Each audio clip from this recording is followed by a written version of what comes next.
Hi, everybody. Welcome. Welcome, welcome.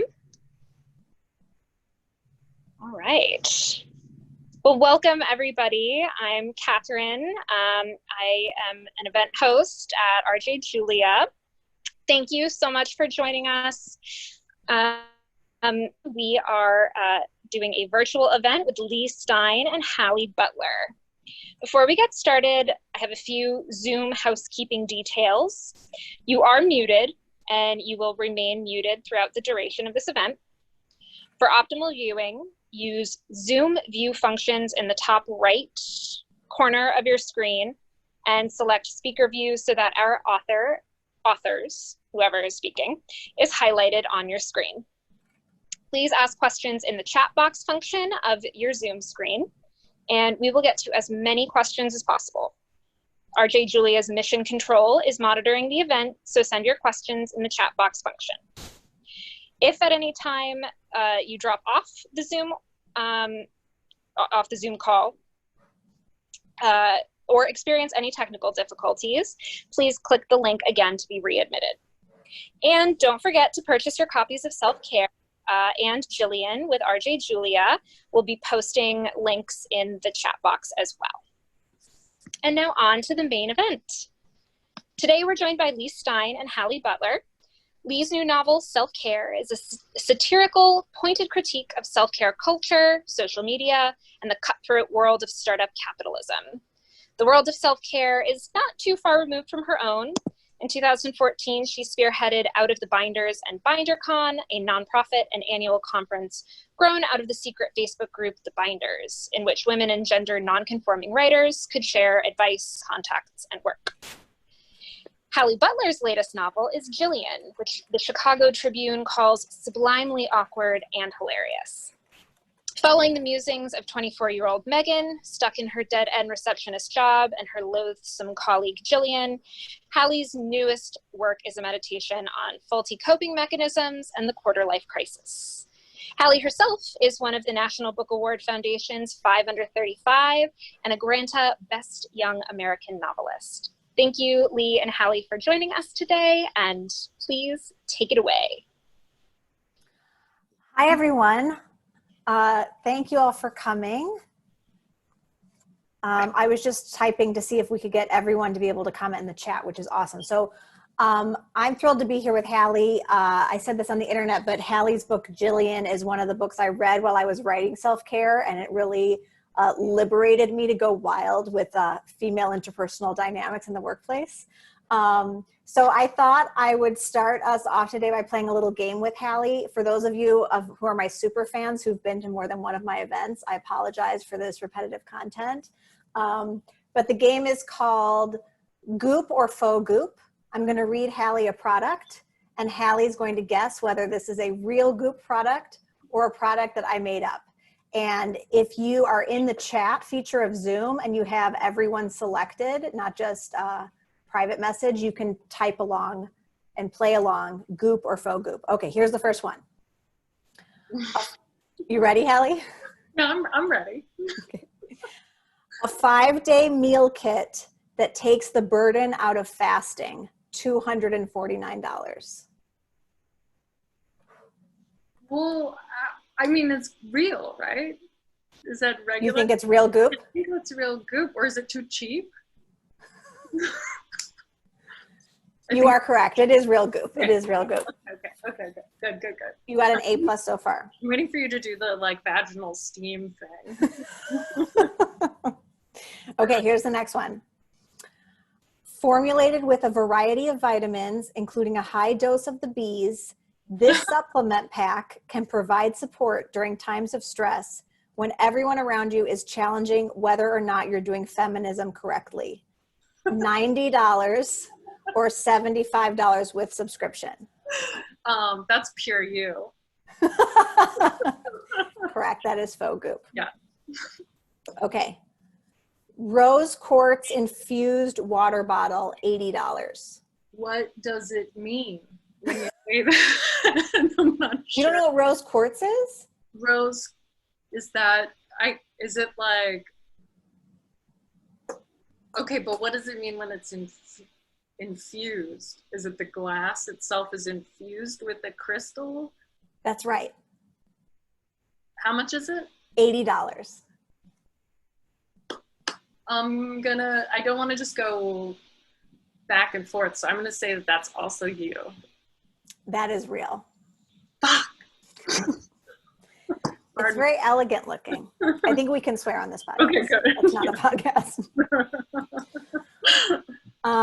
Okay, next is Speak Your Truth Essential Oil Roller, $45. I'm gonna say that that's real. That is real.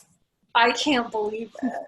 I can't believe it. Do you need it? Do you need this product? Speak Your Truth Essential Oil Roller Balm? What does it smell like? That I didn't write down. That's my question. No, I don't. I'm afraid to speak my truth. It just sounds like complaining most of the time. Okay, goop or faux goop?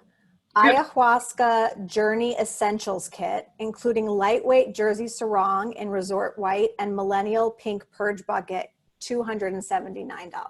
Can't be real. It can't be real because of the Purge Bucket. It's too funny. That's mine. I made that up. Okay, let's do one more. A collagen tea that doesn't taste like collagen, $15.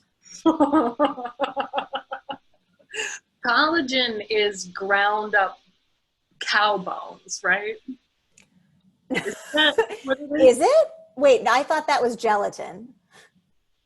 Oh yeah, that's gelatin. What's in the bullet tea? I thought that was marrow, bone marrow. Or something. Oh, I think that's right. I'm gonna say it's real.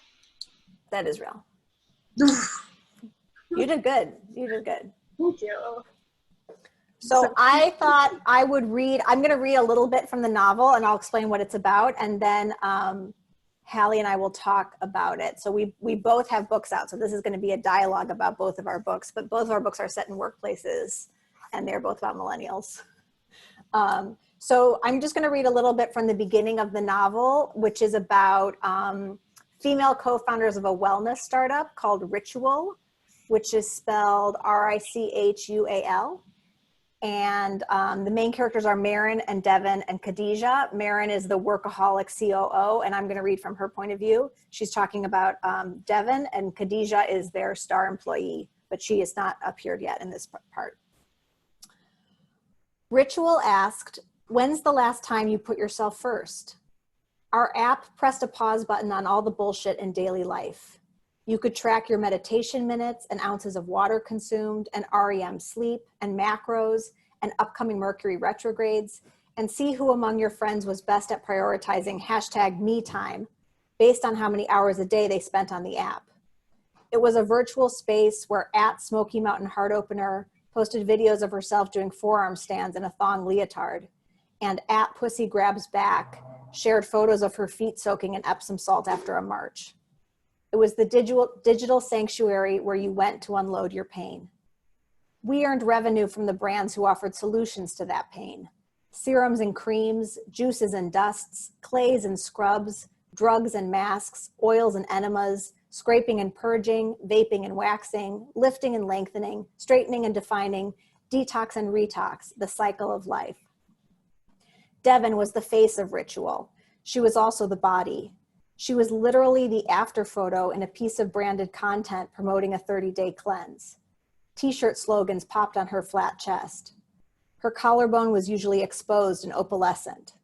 She was small enough that she appeared appropriately human size in photographs taken at red carpet launches, while I stood to one side like her Zoftig cousin visiting from another country, the country of Wisconsin. Devin hid the work it took to make that body. I wore my work like a second visible skin. Over the course of 18 months, I'd gone from a size 8 to a 14 and upped my Zoloft prescription twice. My thighs rubbed together when I walked in a dress. The internet told me this was normal. The internet showed me ads for non-toxic anti-chafing gel. No one ever called us by the other's name.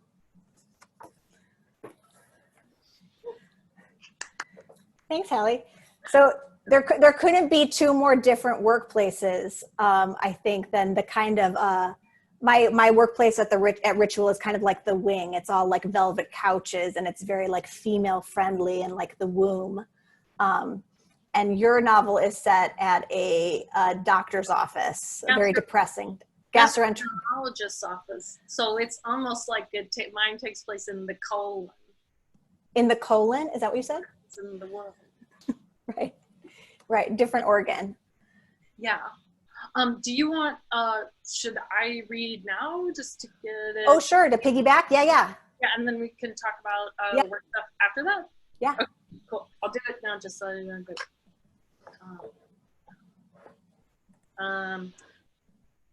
Okay, I'm just going to read. This is from the first page, so you don't need context, I don't think. Jillian was in the rapture of one of her great musings. But what I really want is to be a personal assistant or to go door to door and help people get organized. Not like as a psychologist, but I might be good at that too. More like helping people get the right bins and sort through their stuff. Just go in and help people get organized. You really like organizing? Megan asked. Megan was not listening. She pronounced it flatly. You really like organizing? I'm obsessed, said Jillian. My house is packed with color-coded boxes and labels and stuff like that. You're a collector, said Megan. Jillian burped, a discreet air valve released through her mouth. Haha, yeah. The phone rang. Megan picked it up and said, Good afternoon, doctor's office. The woman on the phone asked if this was Dr. Billings's office. Megan answered in the affirmative. Well, finally, said the woman. I left a message on your machine and I did not receive a call within 24 hours as promised. How may I help you? Asked Megan. I was beginning to think Dr. Billings was a figment of my mind, said the woman, like I was imagining him and that maybe I dreamed leaving him the message. Megan sniffed. But when I checked my call history just now, I saw that I really had called. Megan didn't have the energy. Hello, said the woman. Yes, how may I help you? Asked Megan. I'd like to make an appointment, like I said in my message. Should I just start from the top? Could I have your name and availability, please? Said Megan. She thought of her current mindset as allowing the shit to happen. The microwave beeped in the background. The microwave was in the closet where they kept drug samples and it sat on top of the mini fridge. People used the mini fridge to store both lunches and biological samples side by side. Megan did not like to use the mini fridge or the microwave. She did not like to think about how the heat from the microwave might combine the side-by-side contents of the mini fridge. She thought about the microwave and the mini fridge while scheduling the appointment, and she also thought about how people affectionately referred to using the microwave as nuking. All right, Mrs. Davies, we'll see you next Wednesday at 10 o'clock, said Megan. Jillian walked back to her desk from the microwave holding her lunch. The lunch came in a small plastic tub and had an indeterminate odor. Jillian's desk was large, executive almost, and made of mahogany-colored laminate. Megan's desk was small and made of glass and cheap black metal, and Megan had decorated the glass with a fanciful pattern of coffee splatters, adhesive, and various other dribblings. Megan's desk was placed in the corner between a fax machine and an oversized locked trash can. She had a nice view of the wall. I mean, don't get me wrong, said Jillian. I love my job. She peeled the plastic flap off her lunch and slapped it on her desk with a practiced gesture. But it's a dream of mine to work on my own terms. And I think, when a person has a passion, they should follow it. Said Megan. And since I keep collecting all this organizing stuff, I think it's pretty clear that it's a passion. So I'm trying to really listen to it so I can understand what it means for my future. Megan squeezed the bridge of her nose. I'm sorry, said Jillian. Oh, nothing. I'm sorry. I was talking to my computer. Oh, don't worry. I do that all the time, said Jillian. She laughed. So what do you think of my idea? Do you think about that stuff sometimes? Yeah, I guess. I don't know about organizers, though, said Megan. She dropped her voice an octave for the authoritative thrill. I think sometimes people buy organizers to make themselves feel satisfied with their intentions rather than to help them organize. That's interesting, said Jillian. It's just an opinion. It's cool how different people are, said Jillian. Yeah, maybe, said Megan. So, Miss Megan, what's your dream job? Go ahead and describe it to me. Jillian was a 35-year-old woman. Megan was 24. Gee, I don't know, said Megan. She looked around the office. I guess this. She widened her eyes at her keyboard. I guess I would like to have a job that's easy like this, but maybe with better pay and fewer hours. Aw, said Jillian. What? Said Megan. We do hard work. So I feel like Jillian is kind of related to your book. Can you hear me, Leigh? Wait, did I do that whole thing muted? I muted myself because my partner's on a work call, and then I couldn't unmute myself to respond to you. I heard everything you read. It was spectacular. I just had a moment of feeling like I'd just been reading on mute. No. We're just having a pandemic moment right now. Yeah. I feel like well, yeah. To talk about work and the way that work works in both of our works is interesting to me, because I think that so Jillian, this is a re-release for Jillian, and it came out. You said you were reading it while you were working on self-care, and I feel like it does, like, it kind of tracks this evolution of like self-help, multi-level marketing type stuff getting more sophisticated over the years. And I feel like ritual and goop and all these things for a second kind of had people fooled. And I feel like Jillian is the type of person who would just buy anything anybody told her would make her happy.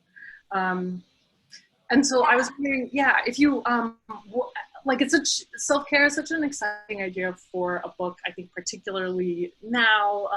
And so when did you start, like, sniffing out this as an idea for a book? Yeah, so I started writing this in 2017, right after the Trump administration began. And if you remember that period of our history, everyone was outraged all the time. It seemed like every day there was some new horror that we all had to react to. And so alongside the horror was like this rising wellness industry that was like, oh, you feel bad? Here's something you can buy to feel better. And I think that's a really seductive message. Like, I would pay $20 to feel better, like that. I would buy that rose quartz water bottle if I thought like it would keep me more hydrated. So I think you're totally right that Jillian, in the passage you just read, it's like Jillian, she's so, she has big dreams, and she would totally buy a program that told her she could just like manifest wealth and happiness. She has all these ideas for how to make her life better. And I think that's like a very familiar mindset to me. Yeah. And I think it's interesting, like, so 2010, when I finished the first draft for this, people who thought that you could buy happiness or enlightenment or buy some kind of better life. Well, okay, that's oversimplifying. But I'm thinking of The Secret. People who, read The Secret and thought about manifestations. I mean, that was kind of laughable and a kind of common thing to think, like, oh yes, what a fool. But that's why I think the like the 2017 stuff is really interesting, and how this is adapted. And I'm thinking about you saying, like, you would buy the water bottle if you thought it would make you happy. And I think that that's like one other thing that's interesting about your book. Like, Marin is a feminist, and she's very political, and she wants to do good. But I think on page 10 or something, she's got Devin, who's very wealthy, saying, "But you want to make a lot of money, right?" She kind of nods, and she's like, yes, I want to make a lot of money. And I feel like that is when she's kind of a little bit doomed. Do you want to talk about that a little? Oh, can you be a feminist capitalist? That's a good question.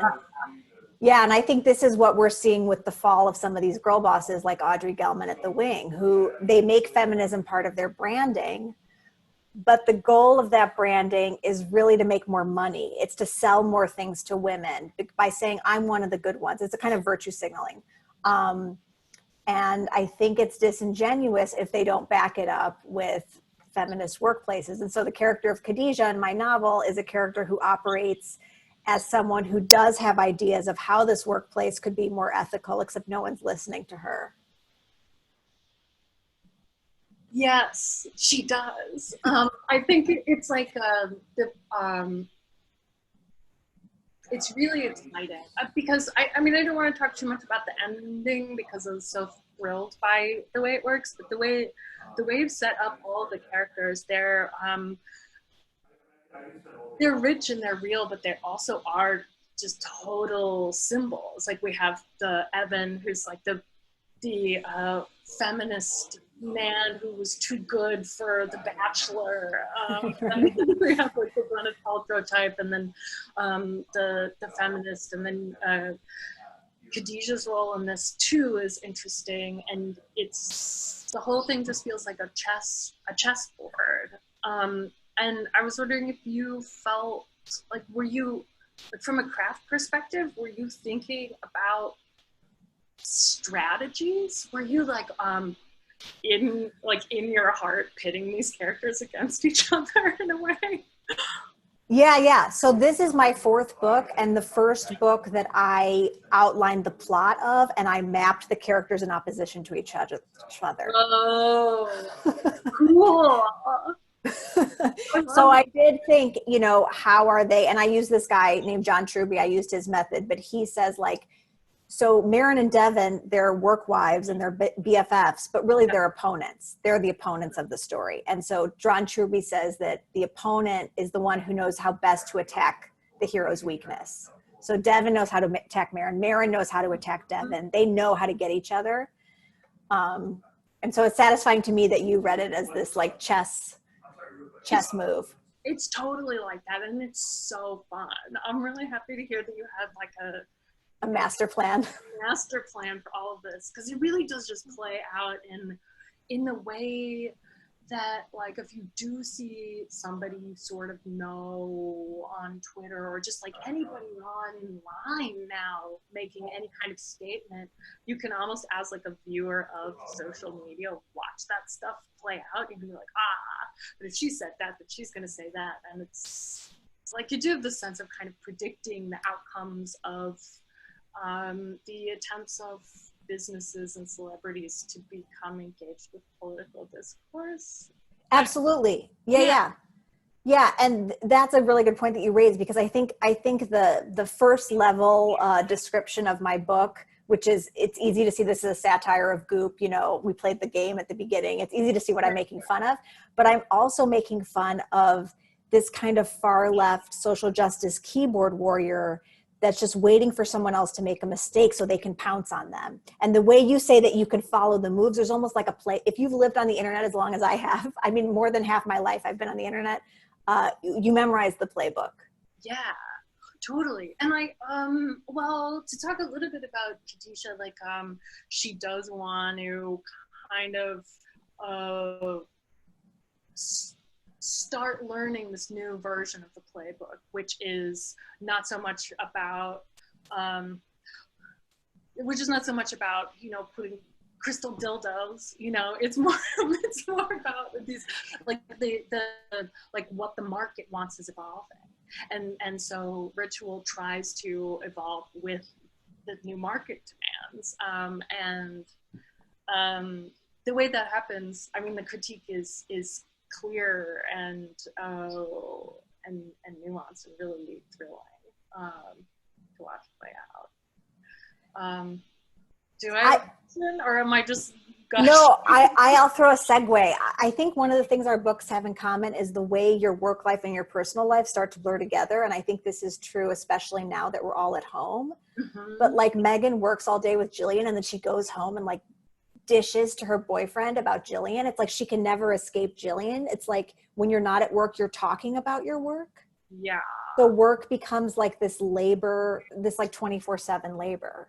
Yeah, definitely. I mean, I think that with Megan, she doesn't like her job or care about her job. And so I think she feels her job is to look at pictures from colonoscopies all day and file them, and she makes no money. She can't afford cheese. So I think when she talks about it, she's not so much trying to strategize her way to the top of it. When she's talking about Jillian, she wants to destroy Jillian. She's almost thinking of like, if I shit talk her enough, is something terrible going to happen to her? That's a kind of like magical thinking way. Relatable. Not this week. I'd love to be in an office with an annoying coworker this week. Now that's your fantasy life. That's my fantasy. But another reason that I was so connected to your book is that I'm also from the Midwest. I'm also from Chicago. And their dynamic, there's this kind of Midwestern, no one would ever be mean to your face. Everyone's so nice to my face, but I often think like, do you really not like me even though you're smiling and being cheerful with me? So there's almost this like mask. And so I thought it was so fun. It's something that's so funny about your book is the way what Megan says in contrast to what her inner monologue is. And she even tries to be deadpan for Jillian to pick up her mood, but Jillian never picks it up. No, Jillian is not ever going to. Well, I think Jillian picks it up a little bit because I think that Jillian, she knows Megan doesn't like her, but she's doubling down on this positive thinking that she's doing. But the Midwest, I mean, I know like living in Chicago for a very long time, know that there are rules, right? And everybody is obsessed with their own certain set of rules, and the rules mostly have to do with how to behave when you're standing in line, or like, are you allowed to eat half of a donut, or do you have to eat the whole just like this? It doesn't really matter, but there are all these weird markers of what's polite and what's not, and if someone doesn't do the right thing in the line, you go ballistic. As a Midwesterner, you can unlearn this, and I've unlearned it a little bit. I don't go as ballistic as this is funny. I never would have put my finger on this, but my father is like this. That like he'll recount a story of some impolite thing, and the way he reacts to it, it's like they've murdered someone. It's so over the top. Mm-hmm. Like if a sales clerk will ask for, well, I'm not going to say who, but someone's phone number, that person might flip out and talk about it and think about it for days, because like, why would I give you my phone number? How rude of you to ask. It's like, well, that's just their boss is telling them to ask you that. And so it's like this weird, I don't know. It's the rules are strange. The rules are strange. Anything.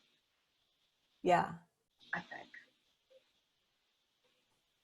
That's my thought on Midwestern passive aggressive. Midwestern. I think that it's like rule wise too. The internet rules stuff. They were talking about a second ago. I think that there's like a striking difference between our two books because there's not a lot of the internet in mine. Like Carrie, who's kind of a proto-influencer and one of the villains in Jillian. She's like a graphic design major and she has a Tumblr. And so when Megan is like, hate stalking her, she just looks at her Tumblr and that's it. And that's the only internet in the book because it's from 10 years ago. Yeah, so it changes really quickly. And yet I feel like we're still talking about similar dynamics. Like the medium almost doesn't matter, that there's still a similar interoffice work stuff is interoffice work stuff. Mm-hmm. Yeah. Or just the rule, like the rules. I'm sorry, it's like at 95 degrees. That's okay. Let's talk about likability, because this is one of the things that was like really liberating to me reading your book. I was like, oh, I can just have like women be mean to each other. This is like, there's no, it's almost like, you know, all these Midwestern niceties rules, but you were like going to throw them out the window because Megan is so snarky and dark. And to me, that like gave me permission as a writer. So what do you think about in terms of as a writer, when you're creating a character, are you thinking about, is the reader going to sympathize with this character? Is the reader going to hate this character? Or does that not cross your mind at all? Well, you sounds like you like her. I find her you're right. To me, she's like delicious because I would never behave like Megan. So Megan stands in for the worst part of me. I would never behave like that because I'm a good girl. So that must be why I'm so drawn to Megan. Yeah, I think that there's like, there's the screenwriting idea, like save the cat. Have you heard of this thing? Yeah.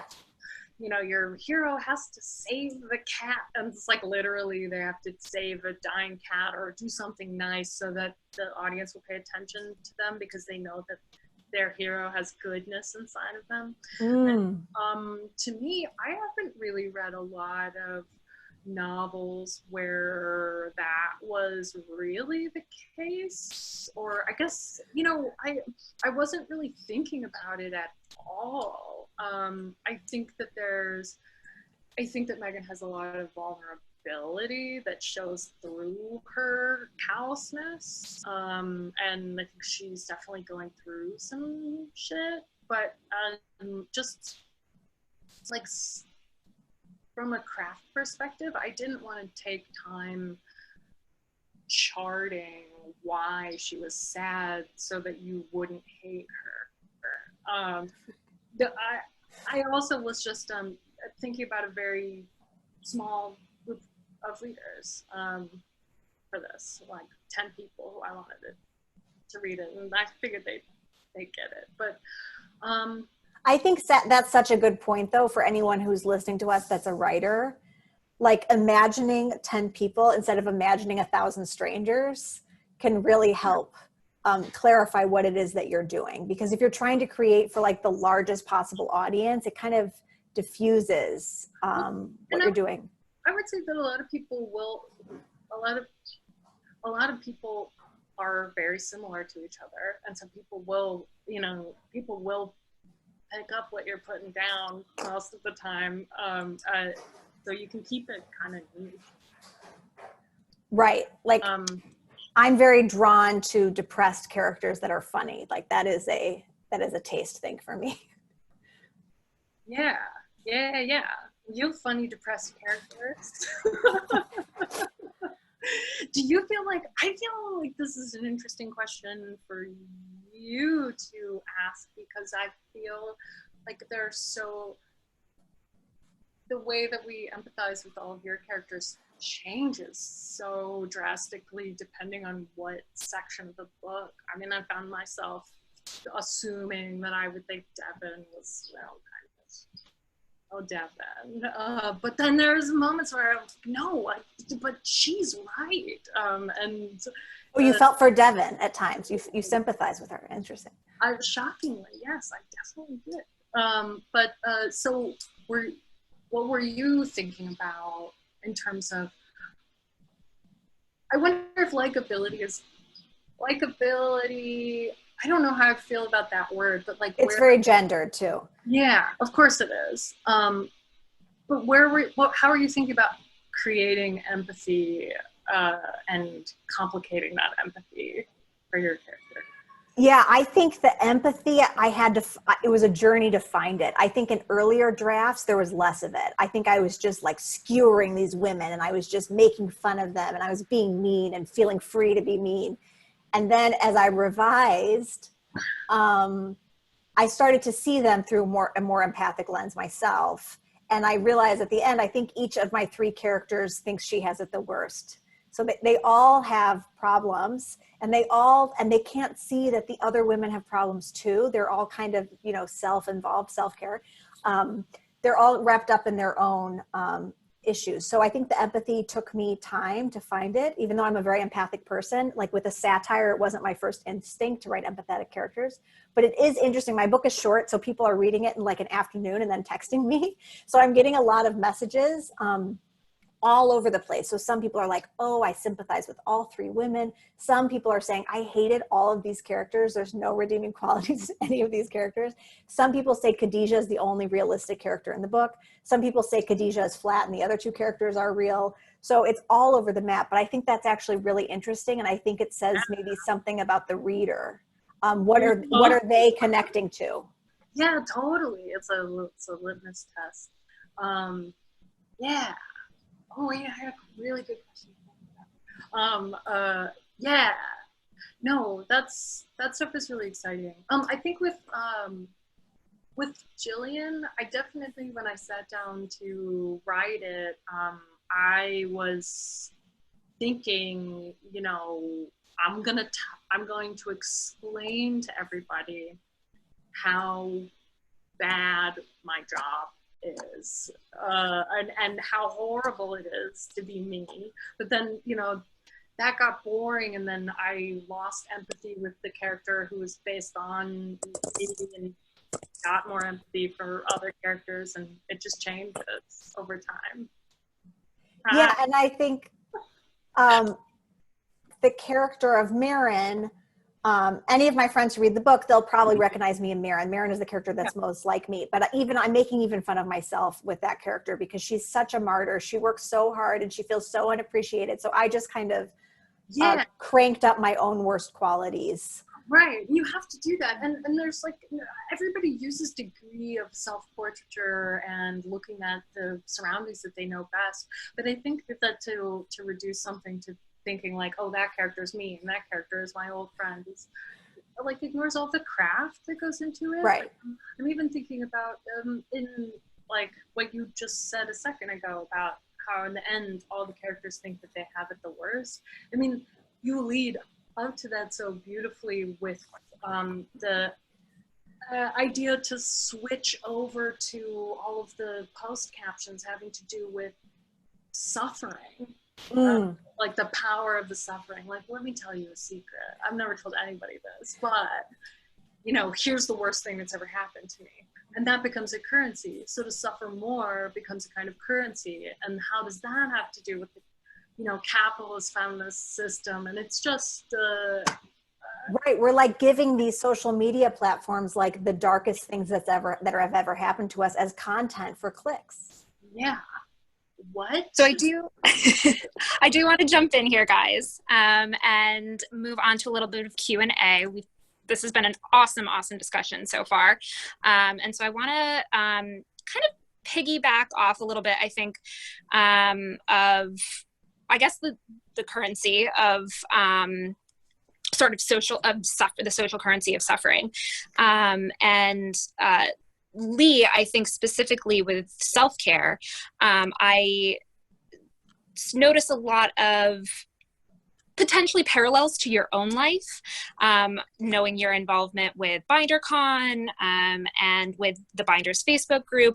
So I personally was curious, and I want to continue to invite people to ask questions in the chat box. But Leigh, what of your own personal experience have you brought into, you know, obviously with Marin, you've brought some of yourself into that character, but with the events that happen in the book?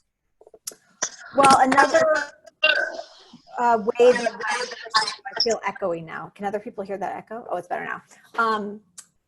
Not only do I bring some of myself to Marin as the workaholic who feels like she's keeping the whole company afloat, That definitely comes from my experience running a conference for 500 people and running a Facebook group for 40,000 people. I definitely felt burdened and oppressed by the workload until I burned out and had to leave. But the character of Devin, who you'll find out in the book is in a relationship with the male investor who Halle mentioned is a former bachelorette contestant. The character of Devin is loosely based on my experience writing and publishing a memoir in 2016. And this memoir was about an abusive relationship, and the experience of promoting the memoir and having to kind of brand myself as a survivor of domestic violence was really uncomfortable for me. I felt like I wanted to be judged on the book. I didn't want to have to go all over the country talking about being abused. So that was really uncomfortable. And so I was curious to ask this question, like, who decides who's a victim? And so that's a question I ask in the novel Self-Care, whether or not Devin is a victim and who's allowed to make that determination. So that's definitely something I was thinking about that comes from me, even though you wouldn't read the book and think that Devin is me, I don't think. No, absolutely. Oops, sorry, my video is off. There we go. And this question can be for both of you. If you had to cast your movies, your books as movies, what actresses would you pick for your characters? Halle, you go first. I would want the focus to go on casting the dog in Jillian. The dog's name is Crispy. I want some like Air Bud type trained dog, and I'd like to give a lot to the dog. I don't know about the other characters, but mostly I would just want to focus on casting the dog. Leigh? It's a good question because like Marin, it's interesting because I've thought about it. Marin is very hard to cast because she's not a size 2. So it's hard to find an actress in Hollywood that's not petite. I kind of like Merritt Weaver, who's in that HBO show Run. For Devin, I've thought about for Devin, I've thought about Alexis from Schitt's Creek, but that would be kind of amplifying the comedy of it. I don't know if Alexis from Schitt's Creek can do like pathos too. Maybe she can. I don't know. Khadijah, when I think of Khadijah, I think of the actress from Dear White People, the TV show, whose name I don't remember off the top of my head. But that is the aesthetic. That is the look. But she's in her 20s. She's the youngest. That's as far as I've gotten. Very cool. Yeah, I definitely see what you mean, Leigh, about, and I also can't remember the actress's name off the top of my head, but from Dear White People, I think that would be an awesome casting for Khadijah. And so also, Leigh, a question for you from our audience. Has your actual relationship to self-care changed since writing this book? Yeah, I mean, it's a recovery process from being a workaholic. It's something I have to keep working on, defining myself by my work, treating all my relationships as work relationships. This isn't healthy. So I have had to learn more about self-care because my instinct when I'm under stress, my instinct is to work harder. And that's how I end up burning out. So it's a bad pattern. I try to do things like meditate. I was reading Thich Nhat Hanh this morning, so I think I get some points for that. But yeah, I'm also someone who likes to fix other people. So I'd much rather control you than actually take care of myself. And that's been another thing I've had to learn. So it's hard. The fact is, like, true self-care is free. Like, you shouldn't have to pay $80. Like, drinking water and going outside sometimes don't cost anything. And yet it's easy to get in this like hamster wheel cycle of I just, work and work and work and work, and then I need a drink. So I've been breaking that cycle, working on it. It's going to be my life's journey, I think.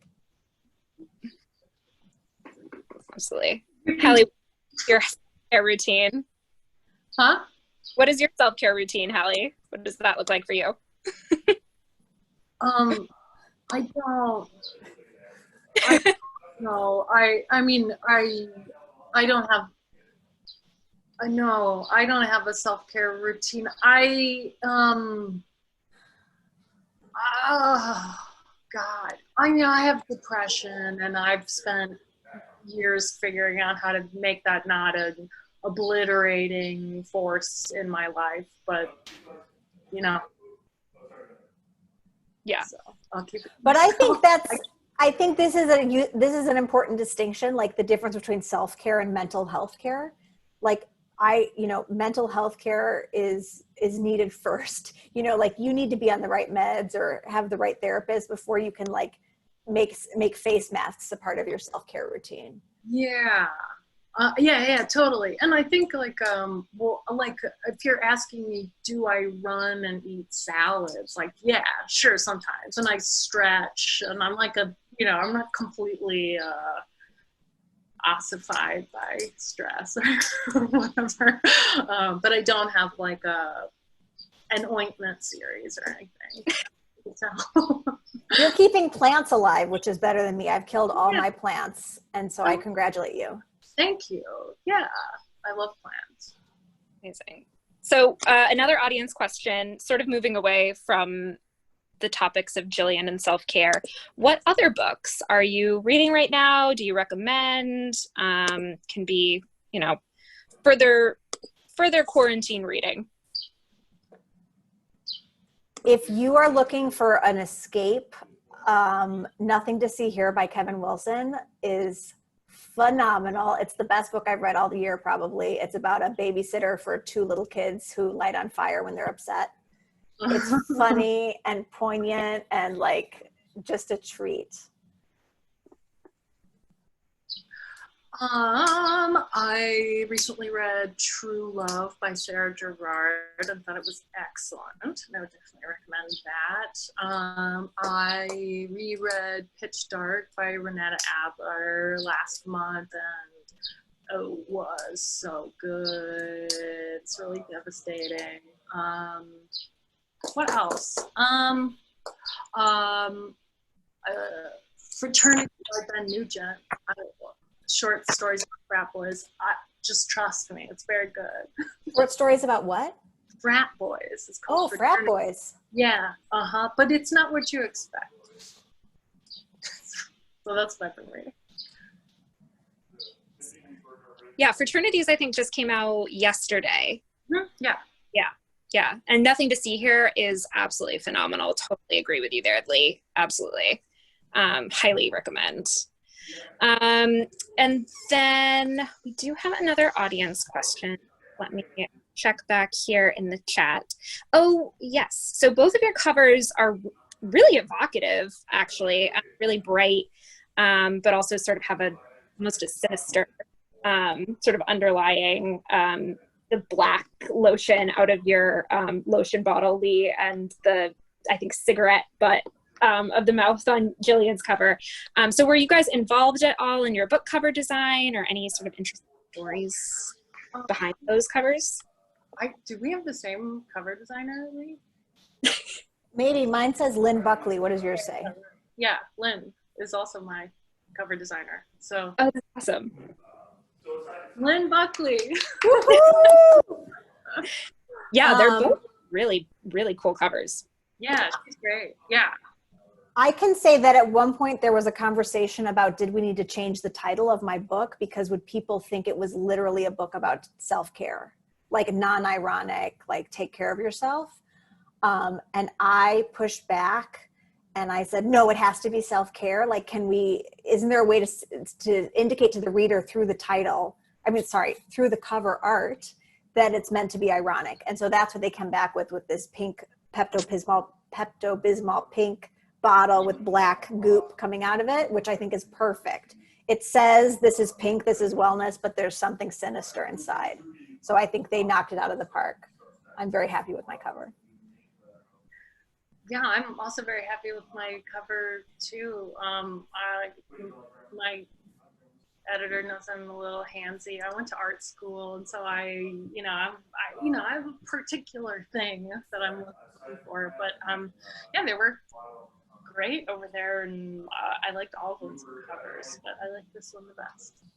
So do you, this is interesting to me because I'm not visual at all. I have no visual intelligence. Do you have an image in your head of what you think the cover should be? No, I don't. I'm not dictating, like, you know, it should be some kind of like, you know, cigarette face thing. You just feel like you'll know it when you see it. Yeah. I have kind of like a gut feeling about it. I mean, if they wanted me to do my own covers, of course I would do them.